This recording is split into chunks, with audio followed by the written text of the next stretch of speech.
जय राधा माधवा जय कुंज बिहारी।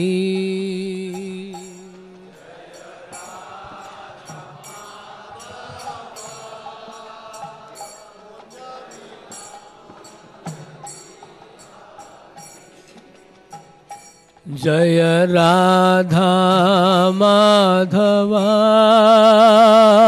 जय कुंज बिहारी।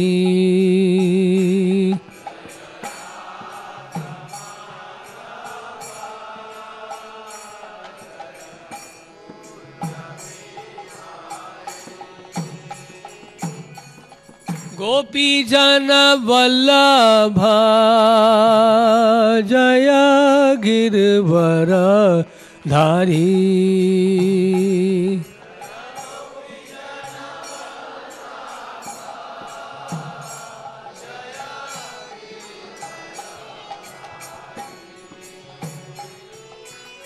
गोपी जन वल्लभ जय गिरवर धारी।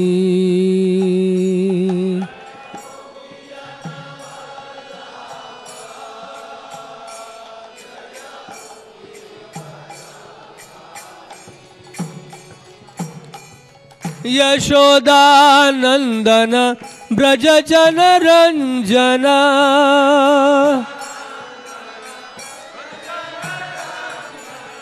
यशोदानंदन ब्रज जन रंजना।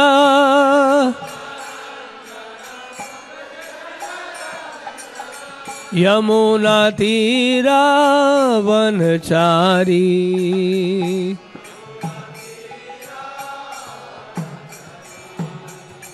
यमुना तीरा वनचारी।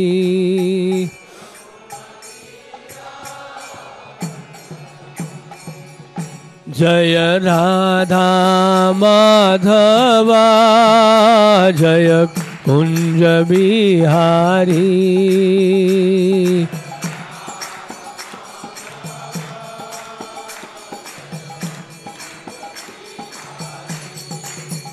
जय राधा माधवा जय कुंज बिहारी।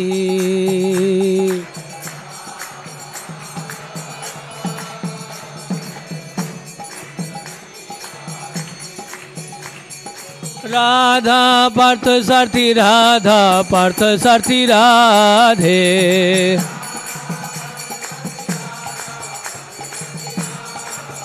जय गौरानिताय गौरानिताय गौरानिताय जय गौरानिताय।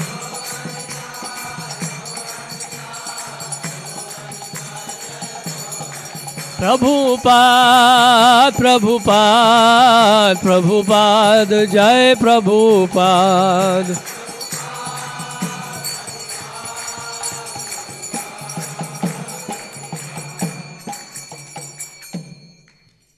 जय ओम विश्वपाद परमहंस परिव्रजकाचार्य स्तोत्र Shri Shrimad his divine grace Abhay Charanaravind Bhaktivedanta स्वामी श्रील प्रभुपाद की जय।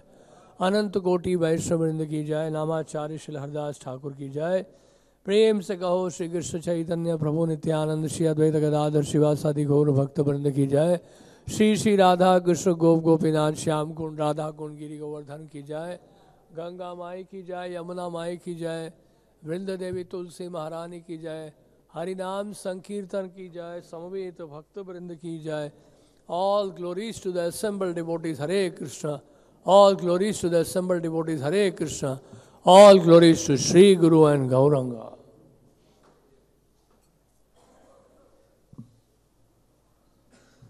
Om Namo Bhagavate Vasudevaya.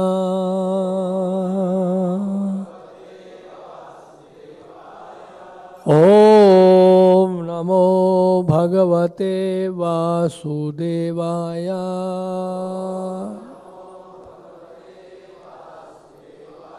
Om Namo Bhagavate Vasudevaya. नारायणं नमस्कृत्य नरं चैव नरोत्तमं देवीं सरस्वतीं व्यासं ततो जयमुदीरयेत् नष्टप्रायेषु अभद्रेषु नित्यं भागवत सेवया भगवती उत्तम श्लोके भक्तिर्भवती नैष्ठिकी।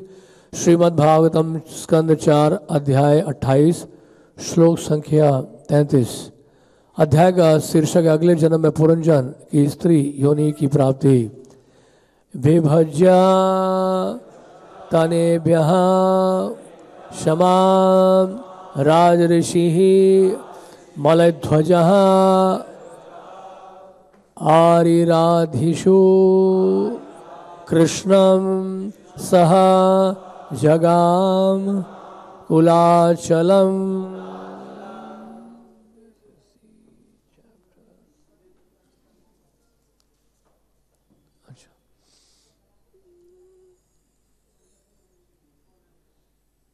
विभज्या तनेभ्यः क्षमां राजऋषिं मलध्वजः आरिराधेषु कृष्णं सजगाम कुलाचलम्। विभज्या तन्येभ्यः क्षमां राजऋषिं मलध्वजः आरिराधेषु कृष्णं सजगाम कुलाचलम्। विभज्या तन्येभ्यः क्षमा राजऋषि मलध्वजः आरिराधेषु कृष्णं सजगाम कुलाचलम्।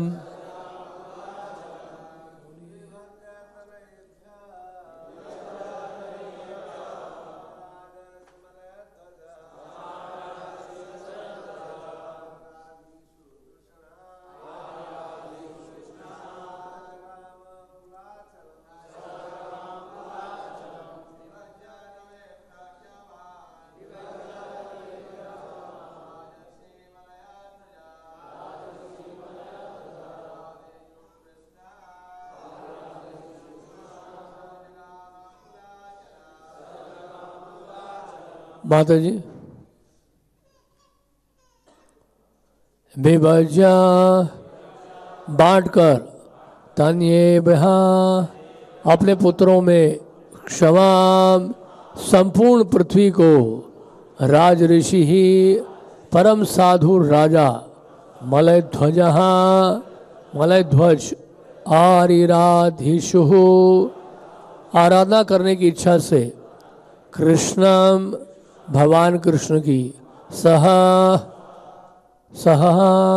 वह जगाम चला गया कुलाचलम कुलाचल नामक स्थान में। इसके पश्चात राजऋषि मलध्वज ने अपना सारा राज्य अपने पुत्रों में बांट दिया। तब वे पूरे मनोयोग से भगवान कृष्ण की पूजा करने के लिए कुलाचल नामक एकांत स्थान में चले गए। अनुवाद दोहराइए। इसके पश्चात राजऋषि मलध्वज ने अपना सारा राज्य अपने पुत्रों में बांट दिया। तब वे पूरे मनोयोग से भगवान कृष्ण की पूजा करने के लिए कुलाचल नामक एकांत स्थान में चले गए।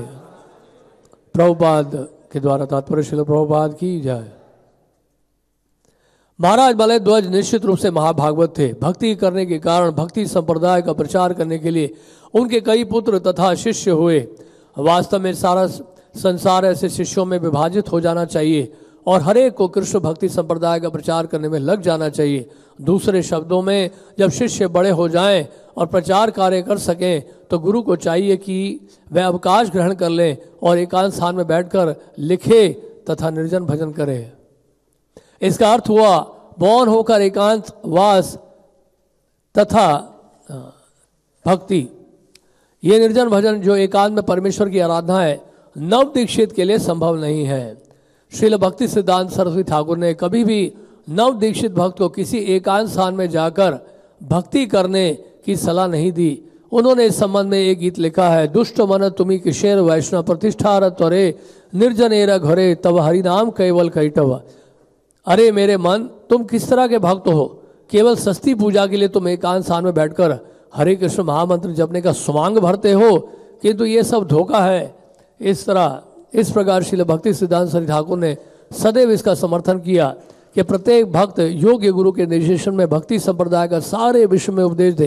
प्रौढ़ हो जाने पर ही एकांत स्थान में बैठा जा सकता है और संसार भर में प्रचार के कार्य के अवकाश ग्रहण किया जा सकता है। इस आदर्श का पालन करते हुए अंतर्राष्ट्रीय कृष्ण भावनामृत संघ के भक्तगण संसार भर के विभिन्न भागों में उपदेश देने का कार्य करते हैं। अब वे अपने गुरु को सक्रिय उपदेश कार्य से विराम लेने के लिए छोड़ सकते हैं। गुरुओं के जीवन की अंतिम अवस्था में भक्तों को चाहिए कि उपदेश कार्य अपने हाथ में ले ले। इस प्रकार गुरु निर्जन स्थान में बैठकर निर्जन भजन कर सकता है। ओम अज्ञानतिमिरन्धस्य ज्ञानाञ्जनशलाकया चक्षुरुन्मीलितं येन तस्मै श्रीगुरवे नमः। श्रीचैतन्यमनोभीष्टं स्थापितं येन भूतले स्वयं रूपः कदा मह्यं ददाति स्वपदान्तिकम्। वाञ्छाकल्पतरुभ्यश्च कृपा सिन्धुभ्य एव च पतितानां पावनेभ्यो वैष्णवेभ्यो नमो नमः। जय श्री कृष्ण चैतन्य प्रभु नित्यानंद श्री अद्वैत गदाधर शिवासादि गौर भक्तवृंदा। हरे कृष्णा कृष्णा कृष्णा हरे हरे, हरे राम राम राम हरे हरे। इसके पश्चात राज ऋषि मलयध्वज ने अपना सारा राज्य अपने पुत्रों में बांट दिया। तब वे पूरे मनोयोग से भगवान कृष्ण की पूजा करने के लिए कुलाचल नामक एकांत स्थान में चले गए।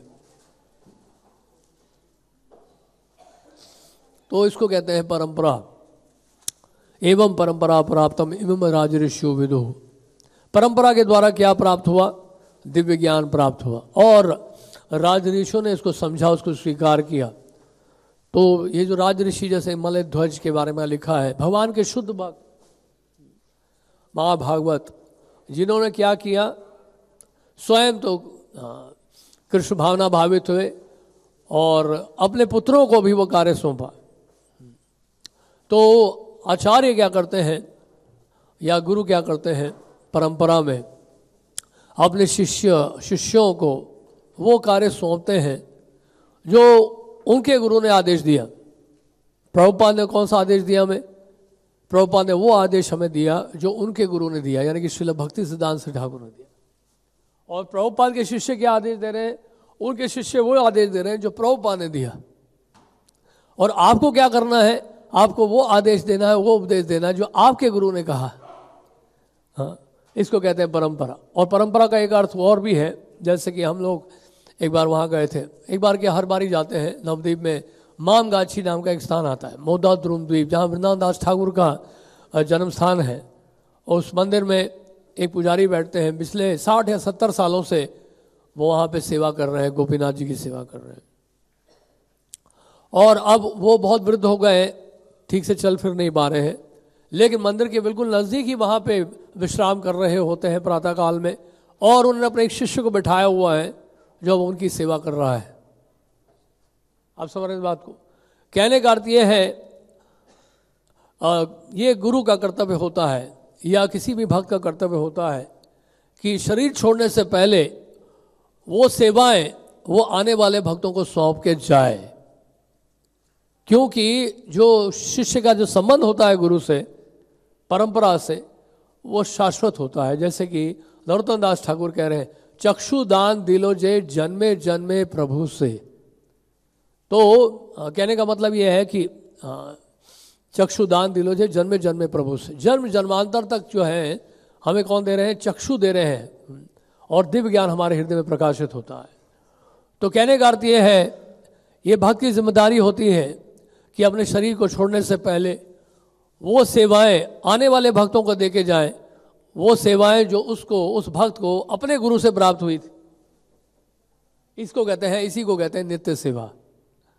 नित्य सेवा का मतलब ये है, जो आपको आपके गुरु ने कहा है वही आप आने वाले भक्तों को कह रहे हैं और आने वाले भक्तों से आशा कर रहे हैं कि वो सेवा को आगे बढ़ाएंगे।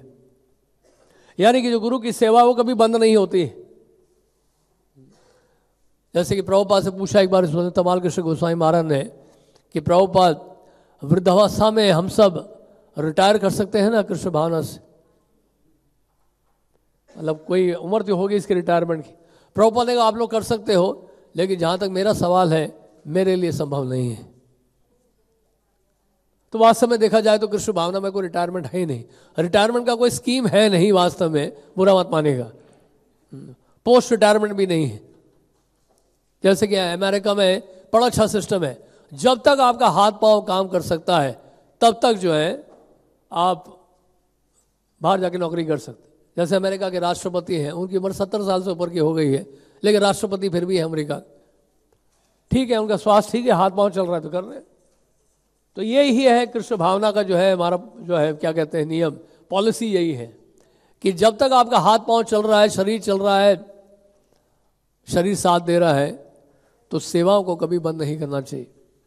और अगर बंद करना भी पड़ जाए तो आपकी जिम्मेदारी बनती है कि शरीर को छोड़ने से पहले वो सेवा आप किसी को देकर जाएं, ताकि ये परंपरा आगे चलती रहे। और प्रभुपाद ने ऐसा ही किया। प्रभुपाद जी को जो गुरु महाराज, उनके गुरु महाराज आदेश दिया 1935 में कि जब भी आपको धन मिले पुस्तकें छापना। और प्रभुपाद ने उस आदेश को बहुत गंभीरता से लिया। भक्तिविनोद ठाकुर ने भी यही किया। भक्तिविनोद ठाकुर ने ग्रंथों का प्रकाशन किया और अपने सुपुत्र श्रील भक्ति सिद्धांत ठाकुर को यह आदेश दिया ग्रंथों का प्रकाशन करना, उसका वितरण करना। और उन्होंने किया। कई जगह पे प्रिंटिंग प्रेस की स्थापना करके, चेन्नई में, मद्रास में, मायापुर में, कई जगह बॉम्बे में तो प्रिंटिंग प्रेस की स्थापना हुई। और उस प्रिंटिंग प्रेस को श्रील भक्ति सिद्धांत सर ठाकुर ने कहा कि ये बृहत मृदंग है। बृहत मृदंग का मतलब है कि बहुत बड़ा मृदंग है, जिसकी आवाज़ हजारों मील तक दूर जाएगी, केवल कमरे तक ही नहीं सीमित रहेगी। मृदंग जो है उसकी आवाज़ कमरे तक ही आती है या एक सीमा तक ही पहुंचती है। लेकिन जो बृहत मृदंग है, प्रभुपाद जी के जो ग्रंथ है, इसकी आवाज़ बहुत दूर दूर तक पहुंचेगी, बहुत दूर दूर तक। और इन ग्रंथों को पढ़कर लोग कृष्ण भावना भावित होंगे। तो श्रील भक्ति सिद्धांत ठाकुर बहुत खुश होते थे जब उनके शिष्य जन जो है, एक पत्रिका छपती थी दैनिक नादिया प्रकाश, उस पत्रिका का वितरण अगर कोई करता था, एक दो पत्रिका का भी वितरण कर लेता था, तो भक्ति सिद्धांत महाराज बहुत आशीर्वाद देते थे, बहुत खुश होते थे। और फिर प्रभुपाद ने तो चमत्कार कर दिया। प्रभुपाद ने इन ग्रंथों का प्रकाशन किया विश्व स्तर में, कई अंतर्राष्ट्रीय भाषाओं में प्रभुपाद ने कहा इसका अनुवाद होना चाहिए। और आज प्रभुपाद जी की पुस्तकें 80 से अधिक अंतर्राष्ट्रीय भाषाओं में इसका अनुवाद हो चुका है। यहाँ पे जो बनाया हमने संकीर्तन का ऑल्टर बनाया है, यहाँ पे भी भगवत गीता आप देखेंगे 35 से अधिक या 35 या 40 के करीब भाषाओं में भगवत गीता रखी हुई है यहाँ, जो हमारे पास अवेलेबल है। लेकिन भगवत गीता का अनुवाद अभी 80 से अधिक अंतर्राष्ट्रीय भाषाओं में हो चुका है पूरे विश्व भर में।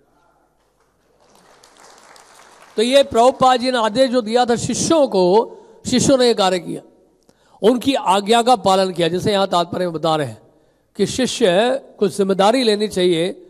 जब जो गुरु हैं वृद्ध हो जाते हैं और शिष्यों को कहते हैं कि अब आप कार्य को आगे बढ़ाओ, अब आप ये सेवा आगे बढ़ाओ, तब जो है प्रभुपाद ने कई बार बोला मुझे आप लोग जिम्मेदारियां लो ताकि मैं एकांत में बैठकर इन ग्रंथों को लिख सकता हूं, तब मैं आपको और भी बहुत सारी किताबें दूंगा।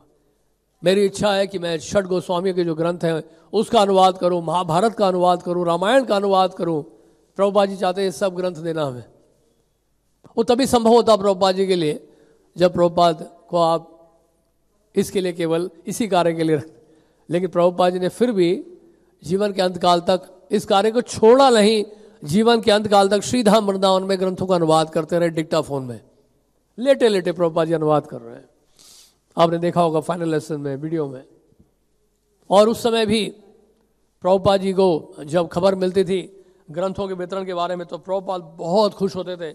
और एक बार यहाँ पे लिखा है इस बुक में, बहुत सुंदर किताब है, अवर फैमिली बिजनेस, ये जरूर पढ़ेगा किताब। जो भी बुक डिस्ट्रीब्यूशन करना चाहते हैं समझ लीजिए उनके लिए किताब कंपलसरी है। बहुत सुंदर किताब है, इसमें फिलॉसफी भी है, प्रैक्टिस भी है।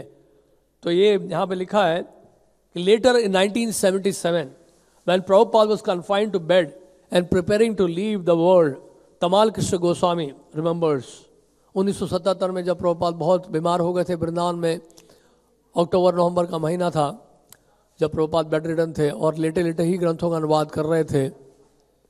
और उस समय क्या हुआ, शाम के वक्त, this evening Gopal Krishna arrived with new books.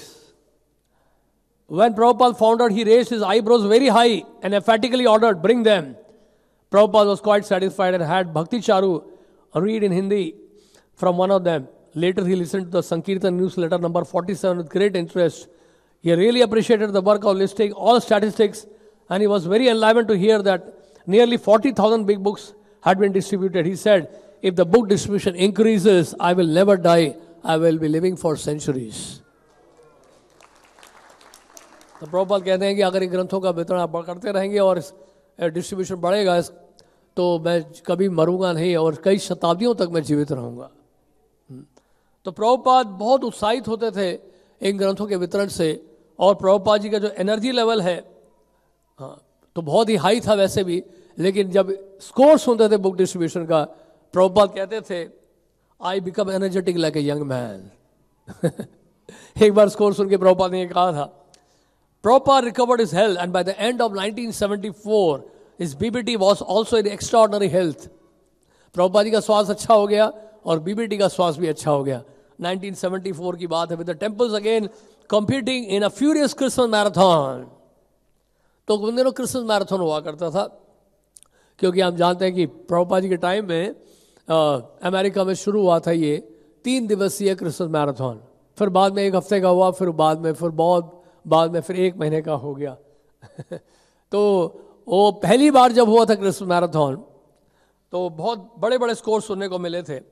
In America, BBT reported to Prabhupada that approximately 387,000 hardbound books had been sold during the year, a 67% increase over the previous year, and almost 40 lakhs BTGs had been sold, an 89% increase. The American BBT sold the individual temples a total of 6 crore 60 lakhs 8,000 pieces of literature, a 60% increase. Such news made Srila Prabhupada become energetic like a young man, and Prabhupada and his book distribution movement headed into 1975 with all signs of increasing, doubling and tripling the already astounding figures of 1974. तो प्रभुपाद इस तरह से जब score सुनते थे तो प्रभुपाद फिर उसके लिए रिप्लाई भी करते थे अपने शिष्यों को, उनको इंकरेज करने के लिए। और प्रभुपाद लिख रहे हैं,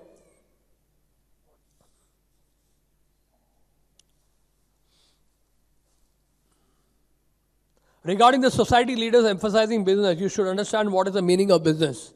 Business means to help the preaching. Preaching needs financial help. Otherwise, we have no need for business. So far as I understand, our book business is sufficient to support our movement. वास्तव में बात सही है। हमने तो ये देखा है कि संकीर्तन डिपार्टमेंट एक्चुअली जो है वो सपोर्ट करता है टेम्पल को। अगर एक्चुअली आप हृदय से संकीर्तन में लगते हैं तो किसी चीज़ की कमी नहीं है संसार में, क्योंकि इसका रीजन क्या है, ये यज्ञ है। भगवान गीता में क्या कह रहे हैं, यज्ञ दान तपस्या ये कभी नहीं त्यागना चाहिए, ये महात्माओं को भी शुद्ध करता है। तो जो महात्मा है उनको भी शुद्ध करता है, और जो महात्मा नहीं है उनको भी शुद्ध करेगा।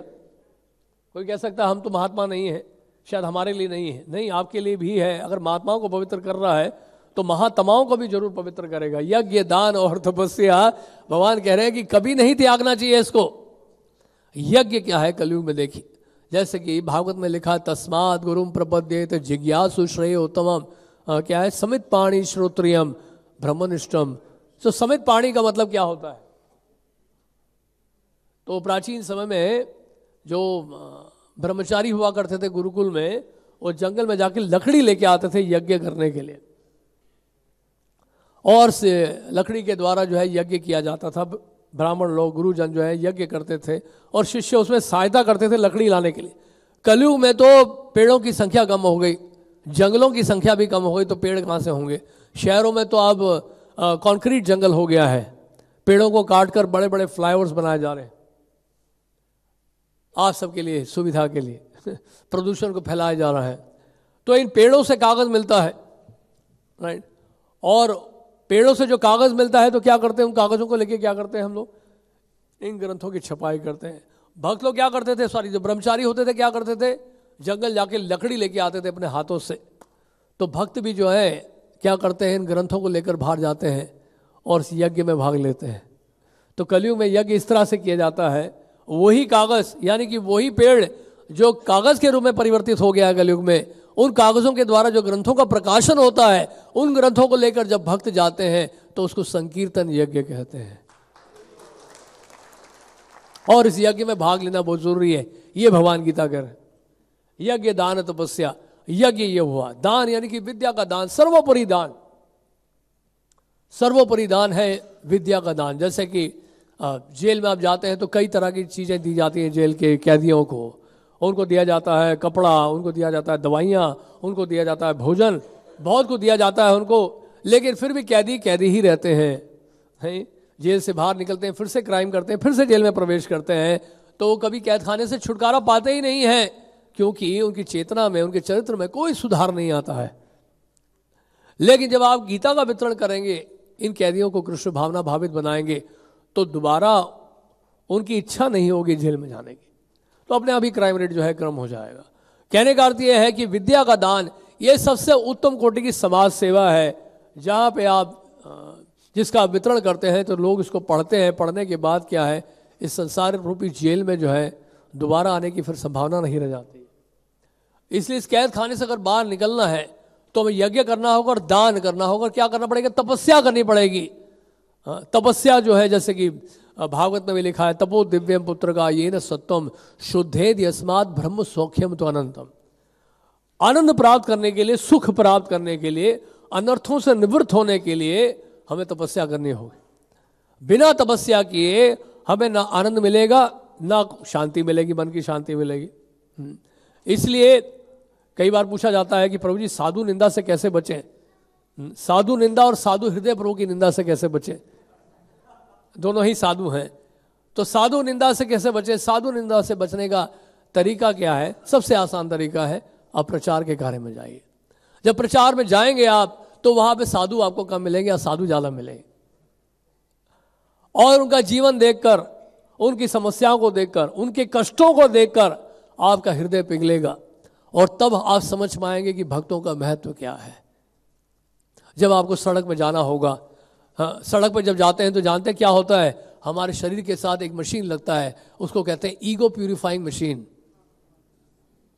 जैसे आरओ होता है ना, आरओ वाटर प्यूरिफायर होता है वो। तो वाटर को प्यूरिफाई करने के लिए आरओ मशीन घर में लगाते हैं, और ईगो को प्यूरिफाई करने के लिए हम संकीर्तन का जो है ईगो प्यूरिफाइंग मशीन लगाते हैं। और इस ईगो प्यूरिफाइंग मशीन को जब लेके बाहर जाते हैं, यानी कि ये जो ग्रंथ हैं, ये ईगो प्यूरिफाइंग मशीन है। इन ग्रंथों को जब आप बाहर लेकर जाते हैं तो जानते हैं क्या होता है? हमारे ईगो को प्यूरिफाई करता है ये संकीर्तन, हमारे अहंकार को शुद्ध करता है, हमें एहसास दिलाता है, अनुभव कराता है कि आप उतने बड़े नहीं हो जितना कि आप सोच रहे हो, है कि नहीं? क्लिपिंग्स बनाना, सेमिनार्स देना, वीडियोस में या यूट्यूब में डालना बहुत आसान कार्य होता है। उसके लिए बहुत सारी तालियां भी बन जाती है, बहुत सारे व्यूअरशिप भी मिल जाते हैं। जब आप ग्रंथ बांटने जाएंगे सड़क में, तब देखते हैं कितने व्यूअर्स आपको मिलते हैं सड़क में। व्यूअर्स जरूर मिलेंगे, लेकिन तालियां बजाने वाले नहीं, गालियां सुनाने वाले। तो गालियां सुनाने वाले व्यूअर्स बहुत मिलते हैं सड़क में जब आप ग्रंथों का वितरण करने जाते हैं, और उन गालियों से हमारी चेतना शुद्ध होती है, तालियों से नहीं। तालियों से तो केवल हमारा अहंकार बढ़ेगा लेकिन जब गालियां सुनने को मिलेगी तो हमारा अहंकार शुद्ध होगा। तब हमें समझ में आएगा कि मेरा अस्तित्व क्या है, मेरा स्वरूप क्या है।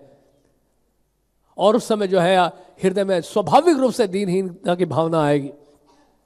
इसलिए ग्रंथों का वितरण बहुत ही जरूरी है। जैसे कि कई बार सड़क में हमारे भक्तों को मिलते हैं, भिखारी लोग मिलते हैं सिग्नल्स में, वो गालियां देते हैं और बोलते हैं कि हमारा धंधा चौपट कर दिया तुम लोगों ने, तुम लोग यहाँ किताबें बेच रहे हो, हमें बेच रहे हो, तो यहाँ से निकलो, भागो यहाँ से। कई बार वो कीचड़ उठा के फेंकते हैं भक्तों के ऊपर, गालियां देते हैं वो। और इस प्रकार उन गालियों से क्या होता है? हमारे भक्त लोग शुद्ध होते हैं, भक्त लोग पवित्र होते हैं, उनकी चेतना शुद्ध होती है।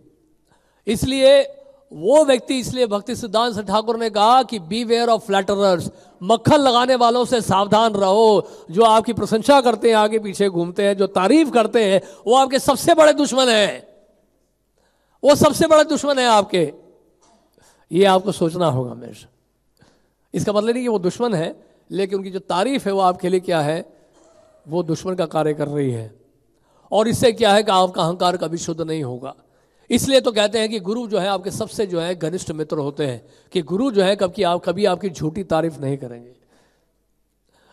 जो सच्चा वैश्य होगा वो कभी झूठी तारीफ नहीं करेगा, वो बताएगा आपको कि आपके अंदर क्या कमी है, क्या अज्ञानता भरी हुई है, तभी जाके हमारी चेतना शुद्ध होगी।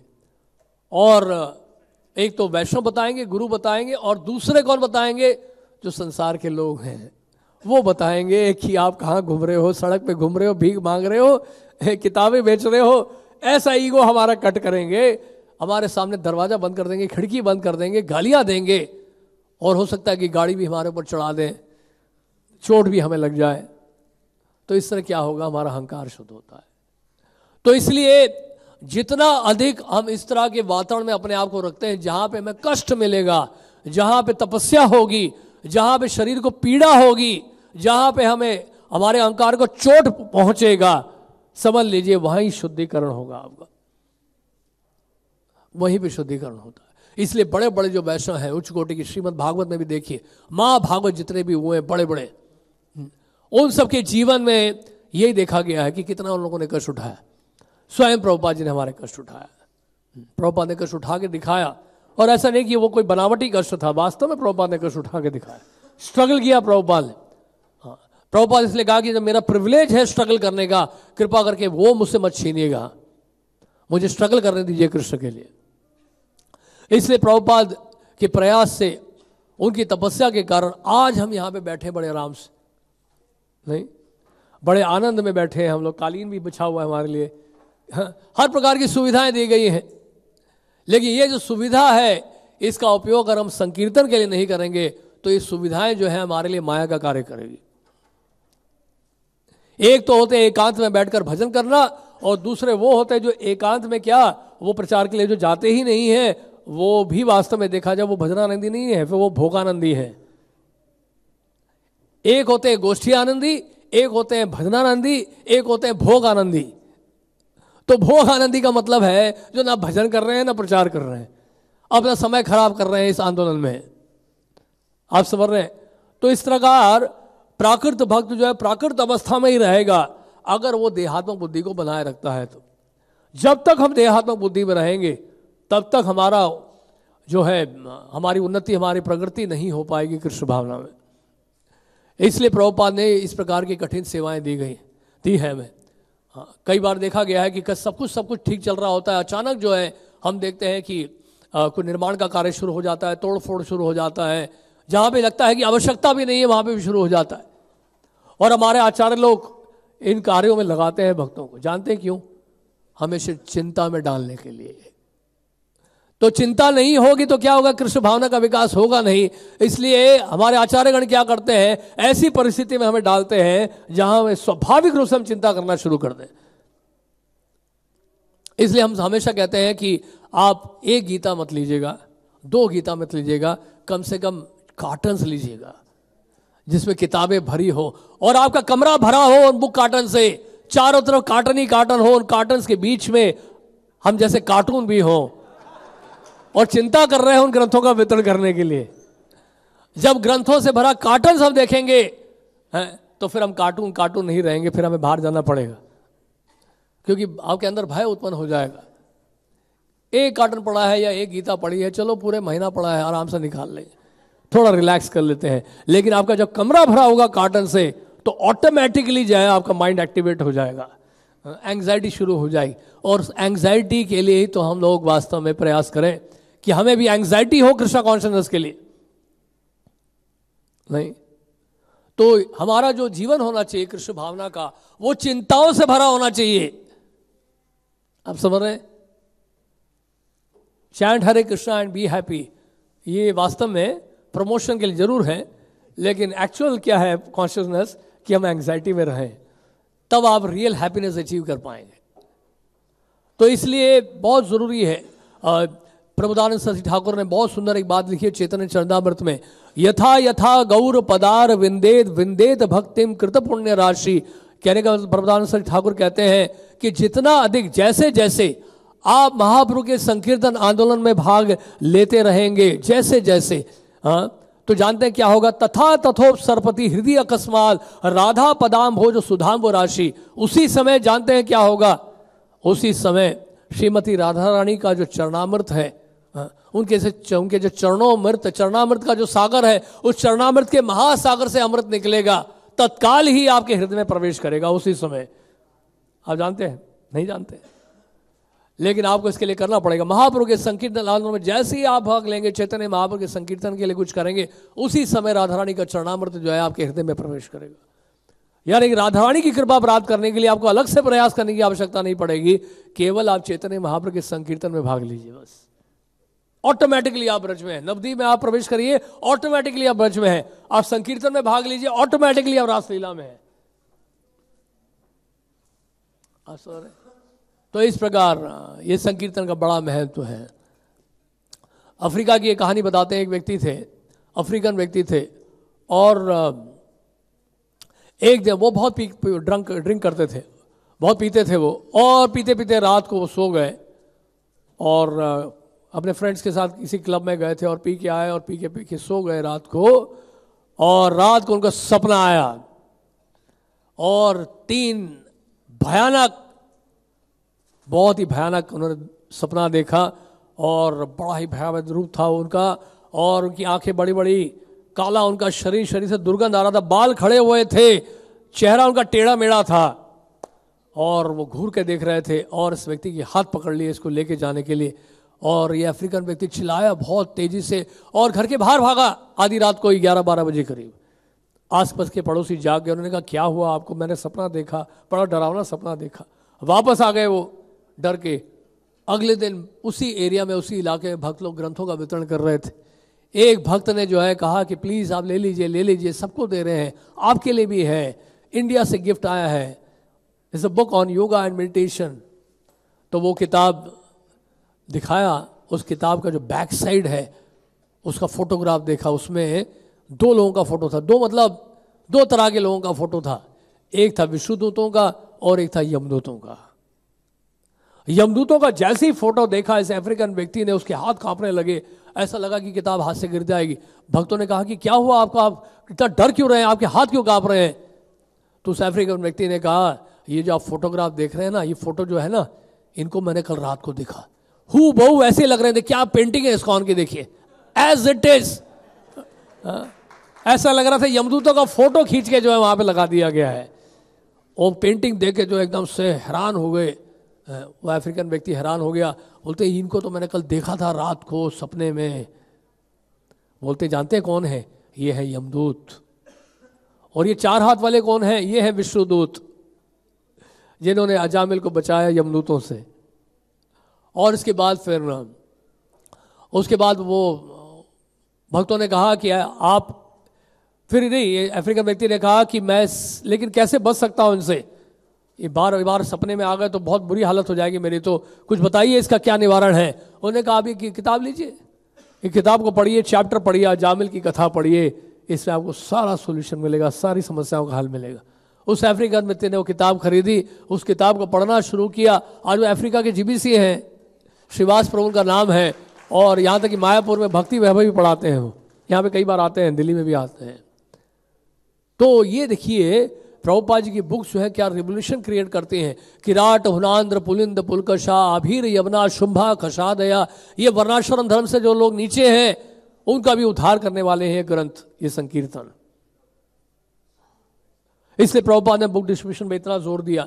एक घटना मुझे याद आ रही है जो कई बार मैं सुनाया भी है, फिर से एक बार सुन लीजिए आप।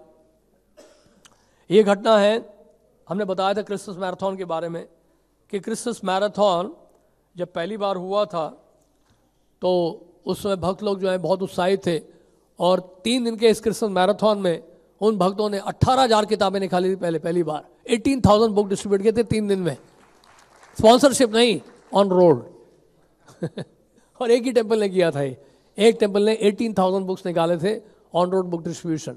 और ये घटना 1972 की है, 22 दिसंबर को क्रिसमस मैराथन का दिन समय था, और पूरे दिन जो है ग्रंथों का वितरण कर रहे थे। रामेश्वर प्रभु बता रहे हैं, पूरे दिन ग्रंथों के वितरण में लगे हुए थे, और कई बड़े बड़े मॉल्स में हम लोग जा रहे थे, और 8 बज चुके थे शाम के, और 8 बजे तक तो कोई रहता नहीं था, लेकिन फिर भी भक्त लोग लगे हुए थे उस समय, क्योंकि पहला क्रिसमस मैराथन रही। 8 बज गए और फिर भी भक्त लोग वापस नहीं गए और ग्रंथों का वितरण करते रहे, लगातार करते रहे। और जानते हैं वह कितने बज गए? रात के 11:50 हो गए, 12 बजने वाले थे रात के। और रामेश्वर प्रभु ने सोचा कि अब तो सब भक्त लोग वापस आ चुके होंगे मंदिर, मैं ही यहाँ पर घूम रहा हूँ। मॉल्स तो फिर भी भरे हुए थे क्रिसमस के टाइम में, तो वहाँ पे क्या रात को भी मॉल्स भरे रहते हैं शॉपिंग के लिए। तो रात के करीब 12 लगभग बज चुके थे, तभी रामेश्वर प्रभु सोच रहे थे कि अब तो मंदिर में पहुँच गए होंगे भक्त लोग सब। तो ये सोच के फिर वो मंदिर की तरफ गए और मंदिर जब पहुँचे लॉस एंजलिस टेम्पल में, रात को जब पहुँचे तो मंदिर में जब घुसे तो मंदिर में देखा कि कोई भी भक्त नहीं आया था, एक भी भक्त नहीं आया था। और वो पहले व्यक्ति थे जो मंदिर में प्रवेश किए थे। लगभग 1:30 बजे जो है सारे भक्त वापस लौटे बुक डिस्ट्रीब्यूशन से। और बता रहे रामेश्वर बता रहे यहाँ पे कि ऐसा लग रहा था कि हम सब ने जो है मतलब नशा किया हुआ है, शराब पी हुई है, और इस तरह से सब झूम रहे थे और जोर जोर से हंस रहे थे। जैसे कि शिवास ठाकुर के घर में संकीर्तन जब होता था तो रात को जब संकीर्तन में भावावेश में नृत्य करते थे महाप्रभु भक्तों के साथ, तो जोर जोर से आवाज़ें आती थी और पड़ोस के लोग ये बोलते थे ये सब लगता है पिए हुए हैं, सब शराब पी के नाच रहे हैं और कूद रहे हैं, हंस रहे हैं, चिल्ला रहे हैं। तो इस तरह से चिल्लाने की हंसने की आवाज़ें आ रही थी और सारे भक्त लोग जोर जोर से बहुत चिल्ला रहे थे और हंस रहे थे, यानी कि बहुत उत्साह प्रकट कर रहे थे रात के लगभग 1:30 बजे। तो रामेश्वर प्रभु ने कहा कि अब हमें सोना चाहिए, कल फिर से शुरू करना है। आज एक दिन हुआ है सिर्फ, बाकी और 2 दिन रहते हैं।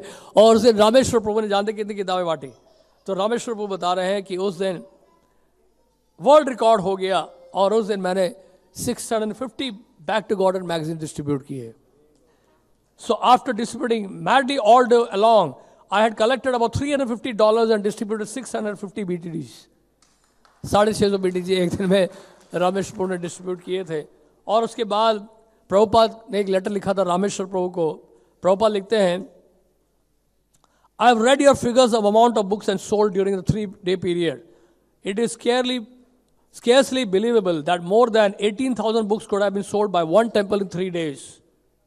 This indicates to me that people are at last becoming little Krishna conscious in your country. Otherwise, why they should buy our books? But they can see that our boys and girls devotees are so much sincere and serious to distribute the message of Krishna consciousness. They are at once struck by seeing them and therefore they appreciate and purchase. This is unique in the world. So I am so much pleased upon all of the boys and girls in Los Angeles and all over the world who are understanding and appreciating this unique quality of our transcendental literature, and voluntarily they are going out to distribute despite all circumstances of difficulty. By this effort alone, they are assured to go back home, back to Godhead. तो प्रभुपाद ने जितनी बार ये back home back to Godhead जो है, प्रभुपाद ने जितना book distribution यानी बुक डिस्ट्रीब्यूटर्स के लिए प्रभुपाद ने लिखा उतना किसी के लिए नहीं लिखा। आप देखेंगे मैक्सिमम आपको मिलेगा, आप वेदावेस पर सर्च करिए लेटर्स में, back home back to Godhead ये जो सेंटेंस है कौन से लेटर में आ रहा है, आप देखेंगे कि संकीर्तन के लेटर्स में आएगा। 99% प्रभुपाद ने इन लेटर्स में जहाँ पे बुक डिस्ट्रीब्यूटर्स को लिखा, प्रभुपाद ने उन्हीं को मैक्सिमम लिखा है। जैसे कि यहाँ पे कोड लिखा है, रामेश्वर प्रभु को लिखा था ये कोड 1972 में, each and every book distributor will go back home back to Godhead. I personally guarantee this, there is no doubt in this.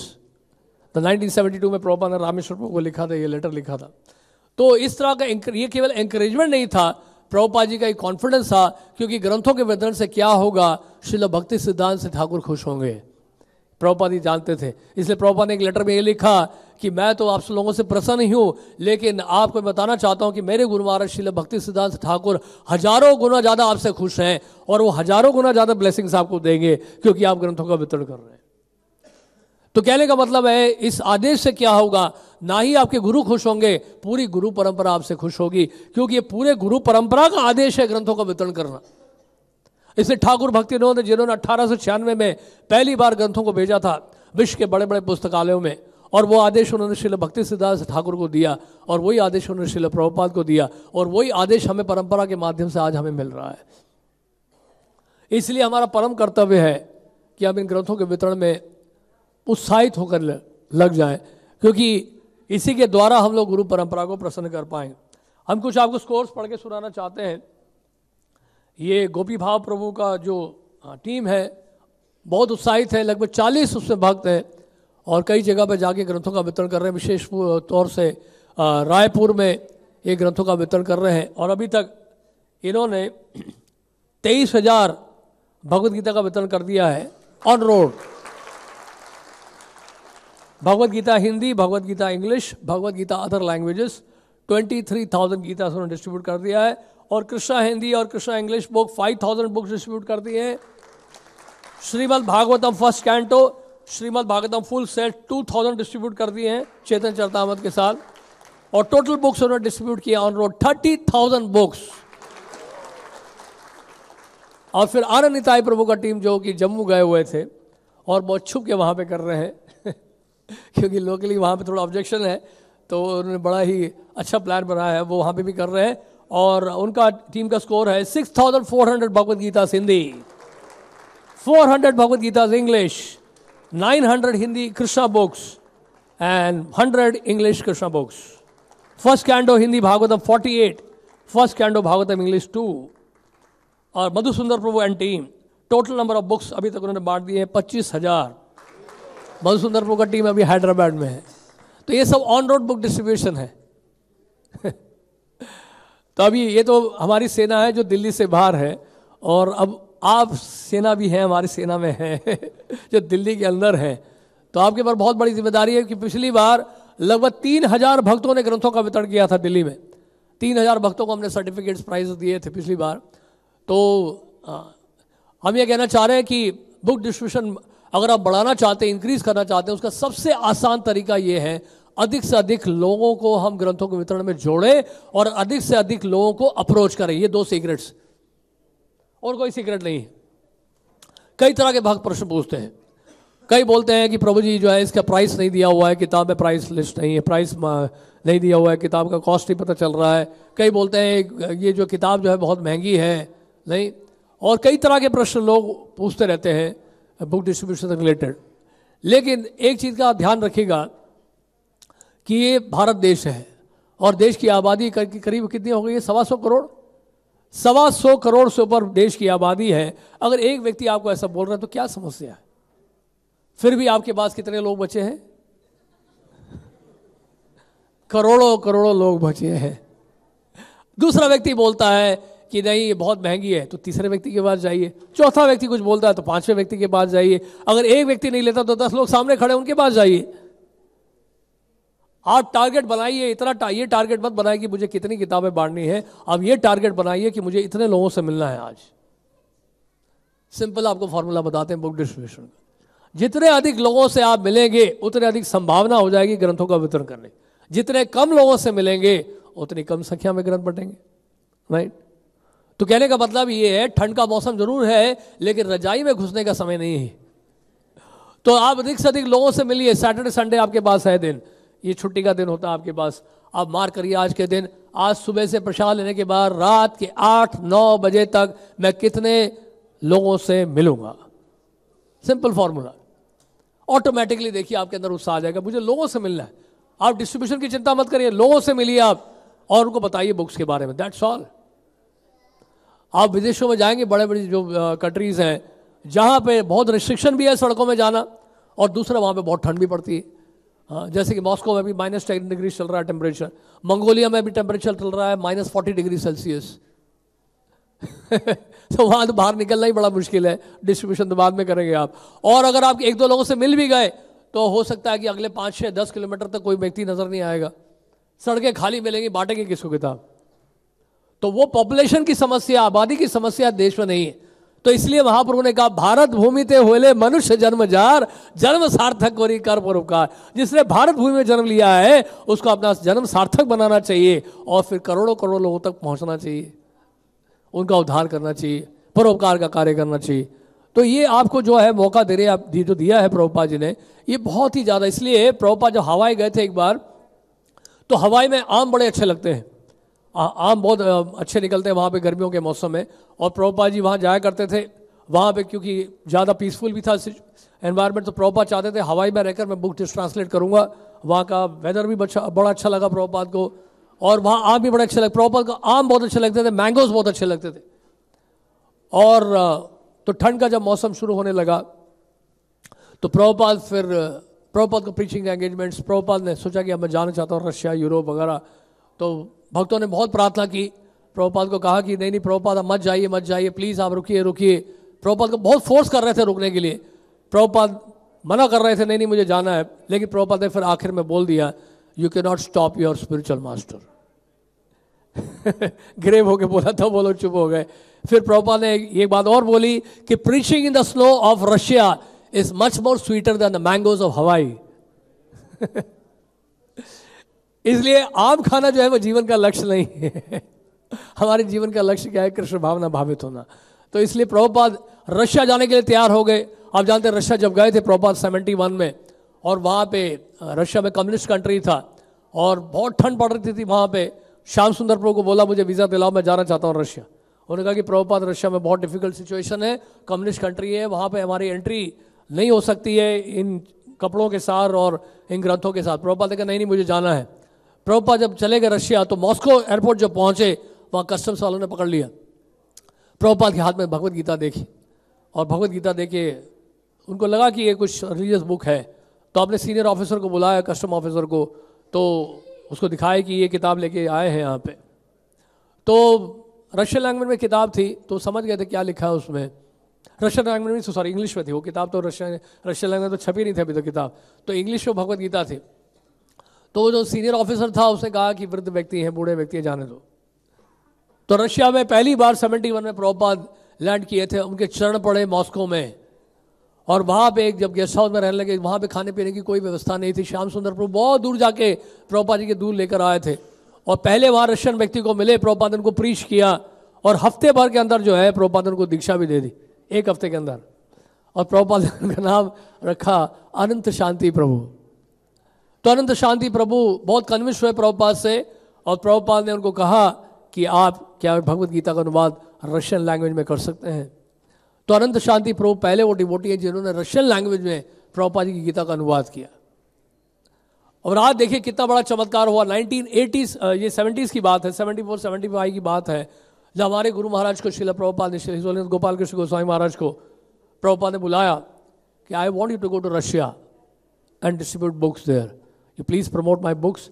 आप जाइए वहाँ पे, बट आप सूट्स में जाइए, you have to go as a business man. आप BBT के card छापिए और एक बिजनेसमैन की तरह जाइए। तो प्रभुपाद के कहने पर भारत तैयार हो गए रशिया जाने के लिए।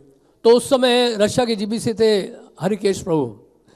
तो हरिकेश प्रभु को बोला प्रभुपाद ने कि प्रभुपाद ने मुझे बोला है रशिया जाने के लिए।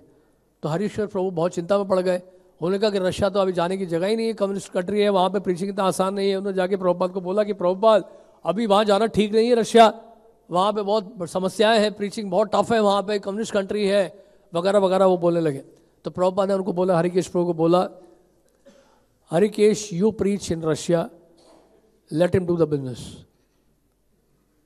प्रभुपाद ने कहा कि आप प्रचार करो और हिजोले गोपाल कृष्ण महाराज को, यानी उनको बिजनेस करने दो। तो इस तरह से महाराज पहली बार जो है रशिया गए थे, वहाँ रशिया में प्रीचिंग करने के लिए। और जिस बिल्डिंग में वो मशीन रखी हुई थी, प्रिंटिंग मशीन रखी थी बेसमेंट में, और वहाँ जाके महाराज ने क्या किया, उस मशीन को दंडवत किया और उसका इंक लेकर माथे पर लगाया। तो भक्तों ने पूछा आप इंक माथे पे क्यों लगा रहे हैं? तो महाराज ने कहा कि मशीन के द्वारा प्रभुपाद जी की बुक्स जो है पब्लिश हो रही हैं, तो ये बुक मशीन में जो है दिव्य है, ट्रांसेंडेंटल है। और आज देखिए रशिया में इतना प्रचार हो रहा है कि 120 से अधिक सेंटर्स हो गए हैं, और रशिया में कई ऐसे एरियाज हैं जहां पे इंडिया से अधिक प्रीचिंग हो रहा है। ये है चमत्कार। तो ग्रंथों के वितरण में बहुत ही क्या कहते हैं पावर है, बहुत शक्ति है। और जब जब ग्रंथों का वितरण हुआ है तब तक हम देखते हैं कि बहुत क्रांति आई है, कोई समाज में बहुत बड़ी क्रांति आई है। आपको एक घटना बताएं, भक्त लोग जा रहे थे ट्रेन में, पंजाब की तरफ जा रहे थे, और ट्रेन में एक व्यक्ति मिला। उस ट्रेन में व्यक्ति जब मिला तो उससे पूछा आपके पास ये कौन सी किताब है? तो उन्होंने कहा कि ये गीता है। कितने की? उन्होंने कहा 100 रुपये की है। तो खोल के देखा, उन्होंने कहा 100 रुपये की दे रहे हैं, हमारे पास तो गीता प्रेस की बहुत सस्ती है, 30 रुपये 20 रुपये में गीता मिलती है, आप बहुत महंगी देते हैं 100 रुपये की गीता।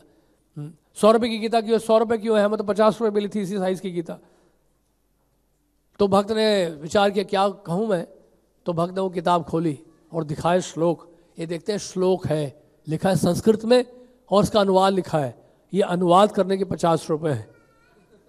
आपकी गीता में तात्पर्य नहीं, नीचे देखिए तात्पर्य भी दिया हुआ है, और तात्पर्य के 50 रुपये हो गए ना 100 रुपये। 50 रुपये अनुवाद के और 50 रुपये तात्पर्य के। तो इस तरह से भक्तों को कई प्रकार के एक्सपीरियंस होते हैं ट्रेन में।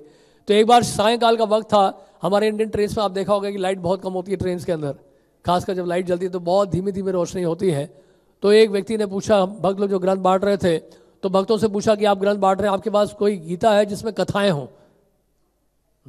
तो भक्त ने बोला हाँ ये कथा ही तो है, यही तो है कथा रूप, श्रीमद् भगवद गीता कथा रूप। बोलते कथा रूप, अच्छा कथाएं इसमें, हर श्लोक के साथ एक कथा है। ये देखिए, ये श्लोक है, ये अनुवाद है, ये कथा है। ये श्लोक है, ये अनुवाद है, ये कथा है। ये श्लोक है, ये अनुवाद है, ये कथा है। कितनी सारी कथाएं हैं इसमें।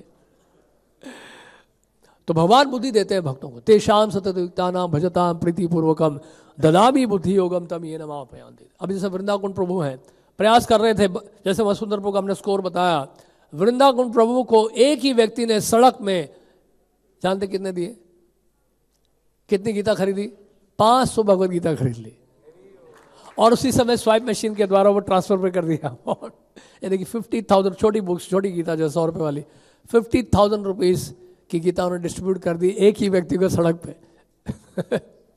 तो क्या क्या चमत्कार हो सकता है, आप अंदाजा नहीं लगा सकते हैं। क्योंकि गीता का जो वाक्य है, श्लोक है, कर्मण्येवाधिकारस्ते मा फलेषु कदाचन, यानी कि आपको केवल सेवा करने का अधिकार है, फल के ऊपर कोई अधिकार नहीं है। आप लोगों से मिलते जाइए, प्रयास करते जाइए, उत्साह बनाते रहिए, आप देखिए क्या होगा, कोई ना कोई आपको कुछ ना कुछ करते जाएगा।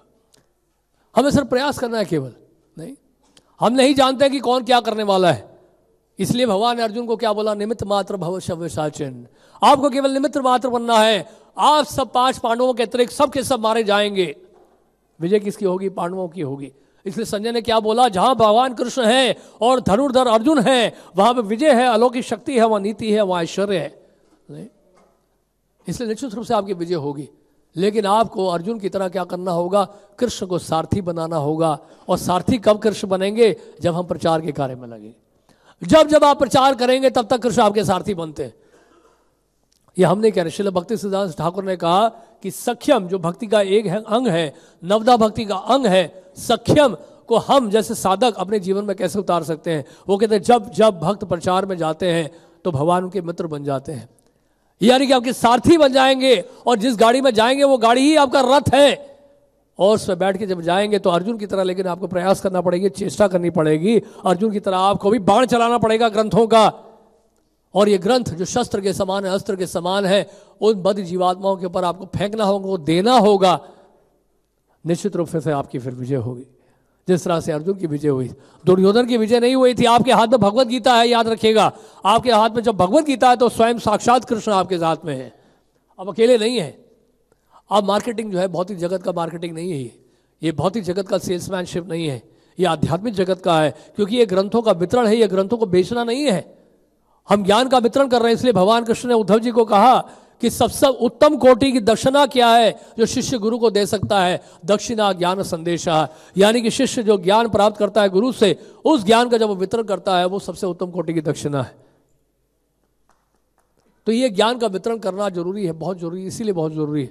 तो इस वजह से प्रभुपाद ने इतना जोर दिया ग्रंथों के वितरण में।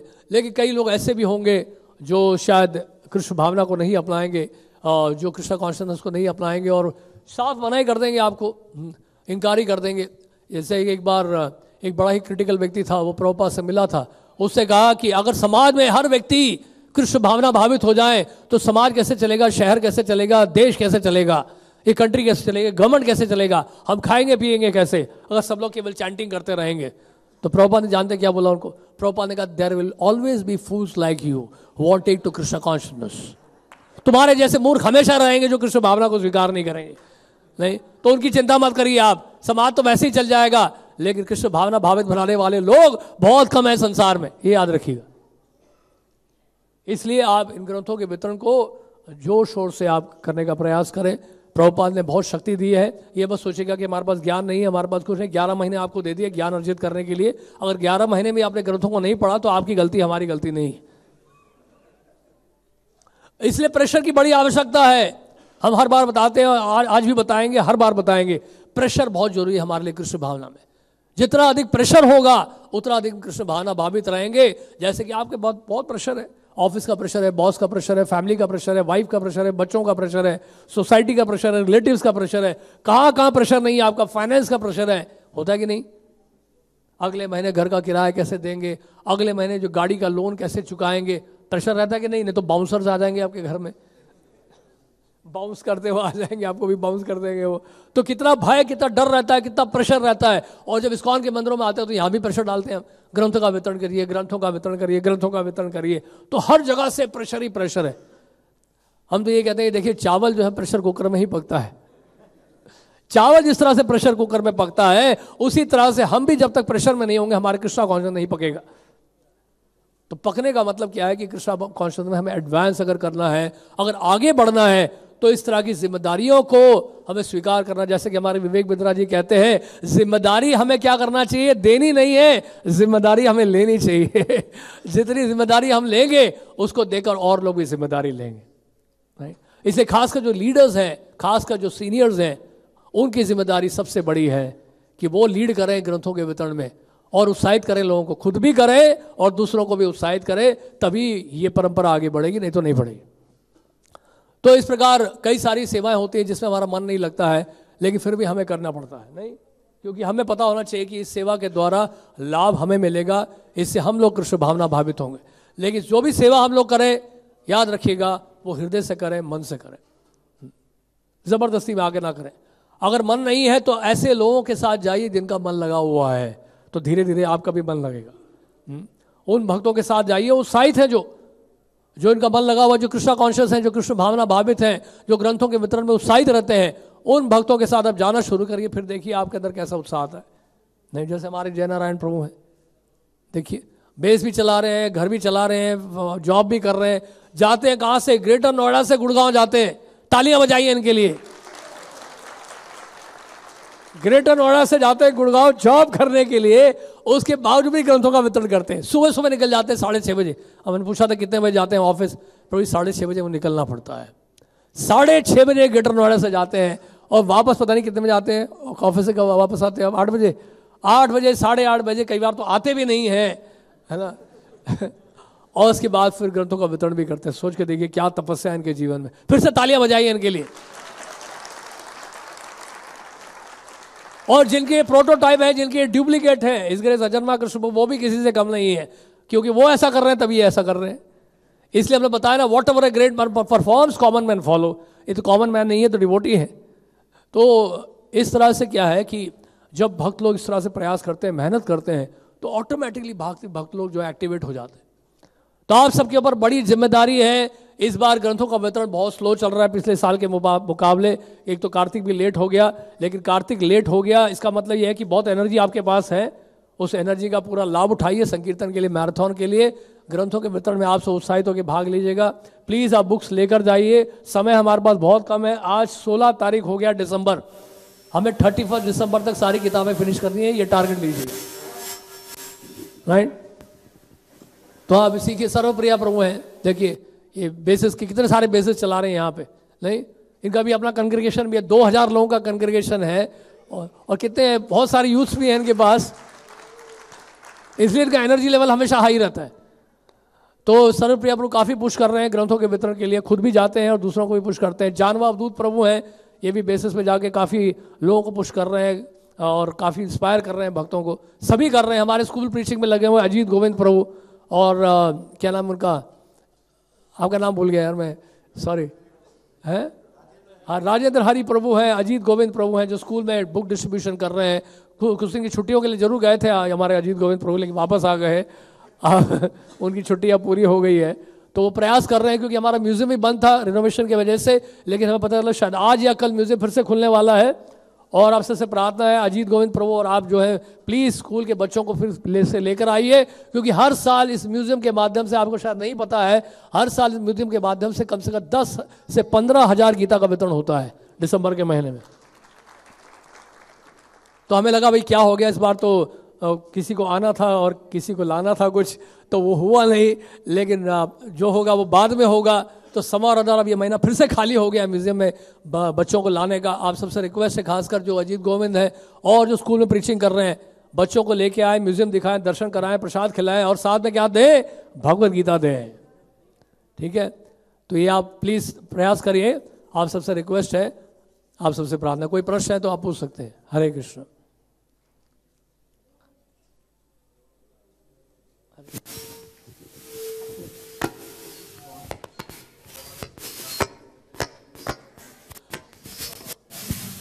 प्रभु जी पूछ रहे हैं कि स्पॉन्सरशिप और बुक डिस्ट्रीब्यूशन में क्या अंतर है। वैसे तो अच्छा होगा कि स्पॉन्सर जब कराते हैं गीता, अगर लोग उसको खरीद सके तो सबसे बढ़िया, क्योंकि एक्चुअल पर्पस स्पॉन्सरशिप का डिस्ट्रीब्यूशन है, स्टोरिंग नहीं है। ये बुक डिस्ट्रीब्यूशन मैराथन है, बुक स्टोरिंग मैराथन नहीं है, ये याद रखिएगा। अगर बुक स्पॉन्सर आपने कराया है तो तुरंत उसको निकालने का भी प्लान बनाइए, क्योंकि ग्रंथ बाहर जाने चाहिए, प्रभुपाद जी की बुक्स बाहर जाने चाहिए, तब तो ठीक है। अगर हम स्टोर करके रखते हैं स्पॉन्सर करा के, तो डिस्ट्रीब्यूशन क्या हुआ, फिर वो स्कोर अनाउंस करने का कोई फायदा नहीं है, कोई मतलब नहीं बनता, राइट। हमारा पर्पस सिर्फ लक्ष्मी या नोट कमाना नहीं है, बल्कि ग्रंथों का वितरण होना चाहिए, लोगों तक बुक्स पहुंचनी चाहिए। तो आपसे रिक्वेस्ट है, जो स्पॉन्सर करा रहे हैं स्पॉन्सर जरूर करा लें, लेकिन वो किताबें बांटने का भी प्लान अभी सही कर लें आप, कहाँ कहाँ बांटना है आपको। और अभी तो इस बार तो अर्थ कुंभ मेला आ रहा है, यूनिक अपॉर्चुनिटी है। इस बार आप जानते हैं 100 करोड़ से ऊपर खर्चा किया हमारे मुख्यमंत्री यूपी के जो हैं कुंभ मेले के ऊपर। तो बहुत ही विशाल कुंभ मेला होने वाला है, जैसे कि महाकुंभ जैसे होता है उस तरह का कुंभ मेला होने वाला है। तो इस कुंभ मेले में हम लोग प्लान कर रहे हैं कि लाखों लाखों गीता का वितरण हो और किताबों का वितरण हो। तो जो भी आप स्पॉन्सर कराएंगे हम चाहते हैं सब कुंभ मेले में भेज दें। पीछे खुद मत रखिएगा, बिल्डिंग में मत रखिए, स्टोर मत करिए। आपके स्पॉन्सर्ड गीता अगर हैं रह जाती हैं दिसंबर के एंड में, वो आप कुंभ मेले में भेज सकते हैं, हम भेज देंगे, ट्रक भर भर के भेज देंगे, वहाँ पे सब निकल जाएंगी। क्योंकि वहाँ पे भी हम गीता फ्री नहीं देते हैं। हमारे मनसूर का जो टीम जाता है वो छोटी किताबें वो सेल करते हैं 20 रुपीज़ 30 रुपीज़ की, और जो भी किताबों को खरीदता है उनको गीता फ्री देते हैं फिर। तो ये बड़ा अच्छा प्लान है, तो आप कुंभ मेले में भी बढ़वा सकते हैं। बाकी तो और जगह पे स्पॉन्सरशिप गीता जाती ही है, ओल्ड एज होम्स हैं, हॉस्पिटल्स में, इन जगह में भी, स्थानों में भी गीता का वितरण हम लोग कर सकते हैं। ठीक है, तो दोनों ही है, स्पॉन्सरशिप भी है, 1-to-1 भी है। और बताइए। हरे कृष्ण प्रभु जी। प्रभु जी, जैसे हम रेलवे स्टेशन पे चले जाते हैं अंदर प्लेटफॉर्म टिकट लेके, हमारे पास कोई परमिशन तो नहीं है, लेकिन एक कोई व्यक्ति मांगते अपना आई कार्ड दिखाओ, इस्कॉन का आप दिखाइए। तो हमने कहा आई कार्ड हमारा देखिए, बुक में लिखा है इस्कॉन, इसमें सारी यही कार्ड है, आप इसको लीजिए। एक दिन एक पुलिस वाले मिले, बोले आप लोग अंदर कैसे चले आए। हमने कहा सिर्फ 1 महीना करेंगे, उसके बाद अंदर नहीं आएंगे हम लोग। बोले अच्छा चले जाओ, कल से नहीं आना। तो इस तरह से कभी कभी लोग पूछते, उसके लिए कैसे उनको बताएं कि हम लोग 1 महीने के लिए तो परमिशन शायद मिल सकता है, रेलवे अथॉरिटीज़ को अप्रोच करेंगे तो 1 महीने के लिए शायद परमिशन मिल जाए, ट्राई करना पड़ेगा उसके लिए आपको। तो रेलवे अथॉरिटीज़ को अप्रोच करें, 1 महीने का परमिशन। हम तो ट्राई कर रहे हैं कि पूरा ही मिल जाए हमें वहाँ पे, हमेशा के लिए वहीं रह जाए हम तो ये प्लान कर रहे हैं। तो उसके लिए आप आशीर्वाद दीजिए, वो कार्य हो जाए, अभी प्रयास कर रहे हैं, तो वो हम चाहते हैं, तब तो चमत्कार होगा। अब 1 महीने के लिए जाओगे फिर अगले महीने भगा देंगे, तो वो सब लंबा काम नहीं है। फिर भी आप प्रयास कर सकते हैं इसके लिए, कई जगह पे बांट भी रहे हैं बुक्स, कई स्टेशन में, रेलवे स्टेशन में। बॉम्बे में जू टेम्पल की तरफ से तो परमिशन मिला हुआ वहाँ पे, बॉम्बे में कई रेलवे स्टेशन में बांट रहे हैं, वहाँ परमिशन दिया 1 महीने के लिए, हर साल बांटते स्टेशन में। अभी हम लोग 10 दिन से जा रहे हैं, अभी तो कोई मिल नहीं रहा, लेकिन हम कर रहे हैं, लेकिन डर रहे हैं कि कोई पकड़े ना, कुछ करे ना इस तरह से। रोज प्लेटफॉर्म बदलो आप, एक ही प्लेटफॉर्म में कभी मत करो। नहीं, बदलते रहते बारी बारी कभी इस प्लेटफॉर्म में, कभी उस प्लेटफॉर्म में, कभी इस प्लेटफॉर्म में, कभी इस ब्रिज में चले जाओ, कभी उस पुल में चले जाओ, घूमते रहो, बस घूमते रहो, क्योंकि जनसंख्या की कमी नहीं है। ठीक है, हरे कृष्ण, थैंक यू। और बताइए, और कुछ? हाँ, कौन सा वाला? गोपी भाव प्रभु का, ये गोपी भाव 20,000 जो कह रहे हैं, 1-to-1 उसमें से कुछ गीता जो है स्पॉन्सरशिप वाले, स्पॉन्सरशिप नहीं परचेज है बेसिकली, कई फैक्ट्री से परचेज भी किया है, लेकिन मैक्सिमम जो है 1-to-1 किया उन्होंने। और अभी तो शुरुआत 15 दिन ही हुए हैं, अभी तो पूरा महीना बाकी है। उनका टारगेट है 51,000 करने का। तो आप सब प्रयास करिए। प्रभु जी का चमत्कार आप जानते ही हैं, हमें याद है 2-3 साल पहले हमारे जो मुख्यमंत्री हैं उत्तर प्रदेश के, प्रभु जी ने उनसे 1 लाख भगवत गीता करवाई थी। तालियां बजाइए प्रभु जी के लिए। और बहुत ही जल्दी ही उसको बंटवा भी दिया गया था, ऐसा नहीं कि उसको रखे रहे हम लोग। जैसे ही स्पॉन्सर हुआ, 1 ही हफ्ते के अंदर सारी गीता को बंटवा दिया था यूपी में, जहाँ उनका कुछ इलेक्शन का कैंपेन हो रहा था, सारी गीता वहाँ बढ़ गई थी। तो ये बड़ा बड़ा कार्य तो प्रभु जी कर सकते हैं, 1 लाख वाला काम तो प्रभु जी कर सकते हैं। तो उनका आशीर्वाद चाहिए कि प्रभु जी से प्रार्थना करते हैं कि दोबारा इस तरह का कार्य करें तो अच्छा रहेगा। एक ही झटके में सारा सांप घोड़ा तो इस तरह का चमत्कार प्रभु जी जब करेंगे तो हमारा भी उत्साह बढ़ेगा। जब प्रभु जी 1 लाख करेंगे तो कम से कम हम आधा तो कर सकते हैं उसका। प्रभु जी आप कुछ कहना चाहेंगे? थोड़ा उत्साह बढ़ाइए। वक्त माइक दे दो प्रभु जी। माइक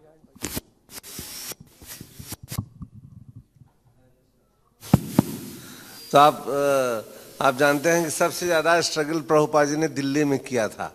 दिल्ली में प्रभुपाद जी करनाल प्लेस काफ़ी हाउस के सामने खड़े रहते थे और उस समय उनके पास 2 पढ़ने की वो मैगजीन होती थी और उसको भी लोग नहीं लेते थे। लेकिन उनकी तपस्या का ये फल मिला कि लोग अब एक आदमी स्पॉन्सर इतनी बड़ी गीता कर देते हैं। तो ऐसा नहीं है, स्पॉन्सर ही जरूरी नहीं है। जैसे महानुभाव प्रभु कह रहे हैं 1 to 1 गीता का स्वाद ज़्यादा है, क्योंकि वो 100% जो लेगा वो पढ़ेगा जरूर।